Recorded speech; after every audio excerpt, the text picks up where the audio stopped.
தாய் தமிழ் உறவுகளுக்கு வணக்கம். வாகரத்து வழக்கு வாபஸ் பெறப்படுகின்றது.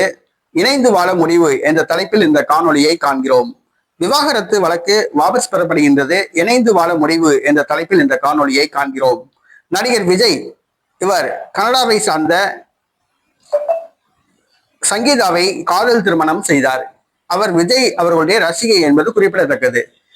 விஜய் சங்கீதா தம்பதிக்கு சஞ்சய் என்ற மகனும் ஒரு மகளும் உள்ளனர். இருவரும் திருமண வயதில் உள்ளனர். இந்த சூழ்நிலையில் நடிகர் விஜய் நடிகை திரிஷாவுடன் திருமணத்தை மீறிய உறவில் கள்ள காதலில் இருப்பதாக கூறப்படுகிறது.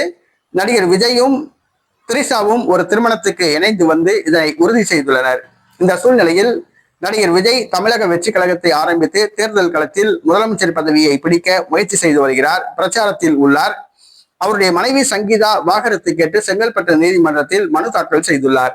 ஆனால் விஜய் விவாகரத்து கேட்கவில்லை. தற்பொழுது நடிகை சங்கீதா 350 கோடி ரூபாய் வரை ஜீவனாம்சம் கணவரிடம் கேட்பதாக கூறப்படுகிறது. ஆனால் நடிகர் விஜய் 35 கோடி ரூபாய் தான் தருவேன் என கூறியுள்ளார். இந்த சூழ்நிலையில் இருவருக்கும் சமாதான பேச்சுவார்த்தை நடந்ததாக கூறப்படுகிறது. இருவரும் இணைந்து வாழ முடிவு செய்துள்ளதாக கூறப்படுகிறது. விவாகரத்து வழக்கை சங்கீதா வாபஸ் பெறுவார் என கூறப்படுகிறது. இன்னும் ஒரு சில நாட்களில் நீதிமன்றத்தில் தாக்கல் செய்யப்பட்ட விவாகரத்து வழக்கை சங்கீதா வாபஸ் பெறுவார். மீண்டும் விஜய் சங்கீதா இணைந்து வாழ்வார்கள் என கூறப்படுகிறது.